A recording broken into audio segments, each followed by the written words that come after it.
रुपया का बात करने से नहीं होगा ना, 60 महीना का आपको करना पड़ेगा। माया मांगे 60,000 रुपया, 60,000 रुपीज आपको देना पड़ेगा। सोरेन ने कहा कि 7,000 रुपया मिलता है अगर वो जेल नहीं जाते। अरे जेल कितना दिन के लिए गया? और जेल से तो वही सरकार चला रहा था, थोड़े कोई दूसरा सरकार चला रहा था। अभी भी झारखंड जेल में जो लोग बैठा हुआ है वही ट्रांसफर पोस्टिंग करवा रहा है। झारखंड में जेल में रहना, बाहर में रहना, जेएमएम सरकार ने एक ही करके रखा है। सरकार उनका हाथ से कहाँ कब बाहर गया? और मान लो 2 महीना जेल में रहा, बाकी समय कहाँ गया? 2019, 2020, 2021, 2022 तब मैया क्यों नहीं था? मैया की चुनाव का समय ही आते हैं, तो झारखंड का माता नहीं समझ पाएगा ये बात। सब बीजेपी सरकार जब आएगा पहला महीना से ही गोगो डीडी लॉन्च हो जाएगा। सर एक और सवाल है, क्योंकि देखिए झारखंड विधानसभा चुनाव में हुए अवैध नियुक्ति घोटाले की अब जांच सीबीआई करने जा रही है, कोर्ट ने आदेश दे दिया है। देखिए ये कोर्ट का आदेश है, मुझको टिप्पणी नहीं करना सही है, लेकिन लोगों में ये भरोसा नहीं है कि जेएमएम सरकार अच्छा एग्जाम चला सकता है।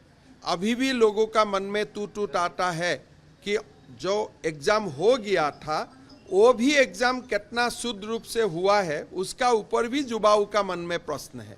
अगर हाई कोर्ट ने ये बातें सीबीआई को दिया है तो वो तदन का अच्छा परिणाम निकालेगा। इसलिए झारखंड में नियुक्ति को ट्रांसपेरेंट बनाना, साफ बनाना, ये युवाओं का मांग है और हमें इसको करना ही पड़ेगा। सर ये प्रोटोकॉल का जो बात है, ये मैया सम्मान योजना सरकारी कार्यक्रम है, इसमें तो वाजिब रूप से जनप्रतिनिधियों को ही बुलाना चाहिए, जबकि ये पूरी तरह से पार्टी का कार्यक्रम बना दिया। देखिए मैया सम्मान योजना को आप क्या देख रहे हैं? एक मंत्री का नाम है, एक विधायिका का नाम है, लेकिन विधायिका आगे चला गया है, मंत्री नीचे चला है। मंत्री का कोई सम्मान नहीं है सम्मान योजना का।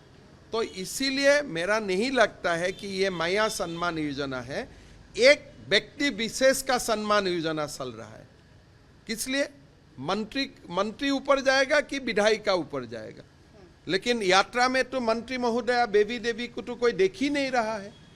दीपिका जी का तो कोई सेहरा लोग देख ही नहीं रहा है। तो अभी झारखंड सरकार क्या बोलने के लिए अच्छा नहीं लगता है, लेकिन यहाँ में मंत्री कुछ नहीं है, एक ही व्यक्ति का भला हो रहा है और किसी का भला नहीं हो रहा है यहाँ में। देखिए नाम लेने मेरे लिए ठीक नहीं है, मुझको अच्छा नहीं लगेगा, लेकिन मंत्रियों का सम्मान नहीं हो रहा है, वो तो आप ही लोग खुद देख रहा है। सर कल कल्पना सोरेन ने कहा है, खुली चुनौती बीजेपी को दी है कि 100 सोनार की 1 लोहार की, यानी कि ये योजना देखिए ये योजना का बारे में आप क्यों बोल रहे हो? 1 महीना का योजना है ये। ऐसे वो लोगों ने माहौल बना दिया जैसे मैया सम्मान योजना वो लोग 5 साल चला के रखा है। 1 महीना का योजना लोगों को 1,000 रुपया मिला है, 300 रुपया तो घोष में चला गया है, तो 700 रुपया मिला है। वो लोग पोस्टरिंग, बैनर, पब्लिसिटी से ऐसा माहौल बनाना चाहते हैं जैसे मैया योजना 5 साल से चल रहा है। कहाँ चला था 5 साल से? ये 1 महीना का योजना है। आप दिल खोल के बोलो कितना रुपया माँ को दिया है? 1,000 रुपया। अब मैया सम्मान योजना क्या लिखा है? साल में 12,000 मिला है किसी को? 12,000। अब सीना ठुक के बताइए कितना रुपया माँ को दिया? 1,000 रुपया, या चुनाव तक 2,000 रुपया, इतना ही तो आप देने जा रहे हैं। लेकिन आप ऐसा मैया का माहौल बनाया, मैया योजना का लॉन्चिंग में आप जितना खर्चा कर रहा है इतना पैसा मैया को नहीं मिल रहा है।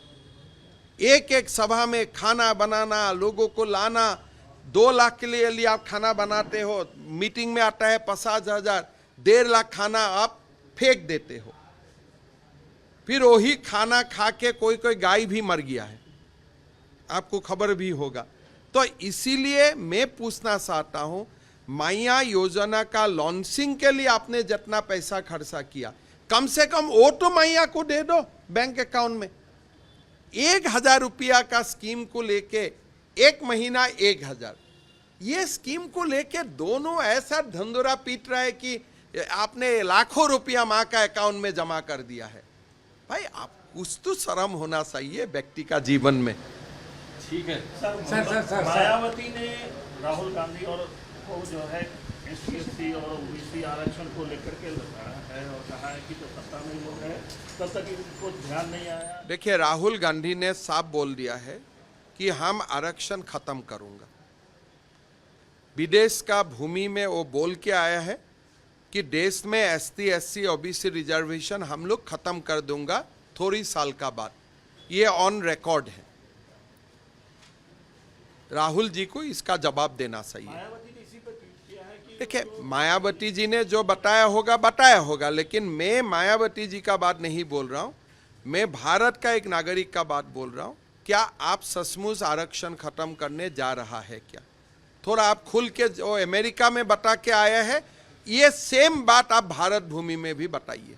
सर, ये जो कल आप लोग JP नड्डा भाषण दे रहे थे और आप लोग सभा कर रहे थे, लेकिन हेमंत सोरेन ने कहा कि गिद्ध की तरह लोग मंडरा रहे हैं इसी खूंटी की धरती पर। एक तरह से जो भाषण का स्तर है वो नीचे गिर रहा है। देखिए, मैं इतना ही बोलूँगा, अभी मुख्यमंत्री जी को जो हर दिन उत्पात सिपाही का मृत्यु हो रहा है उसका बारे में सोचना चाहिए। 18 मृत्यु हो चुका है। ये परिवार का बारे में उनको सोचना चाहिए। कम से कम परिवारों का पास उनको जाना चाहिए। अपना आपको मुख्यमंत्री का जो दायित्व है वो दायित्व उनको निभाना चाहिए। हमें टुक सुक करके कोई आपको फायदा नहीं मिलेगा। आपको जो आपका संवैधानिक दायित्व है, आज 18 नौजवानों का मृत्यु हुआ है आपका कारण, आपका सिस्टम का कारण। आप उनका घर में जाइए, माता पिता से बात कीजिए, उनको एक एक नौकरी दीजिए। आप कुछ नहीं कर रहे, आप हम लोगों का ऊपर टिप्पणी मारते हो, उससे आपको क्या फायदा मिलेगा? लोगों ने तो मन बना लिया है बीजेपी सरकार होना ही है कंफर्म।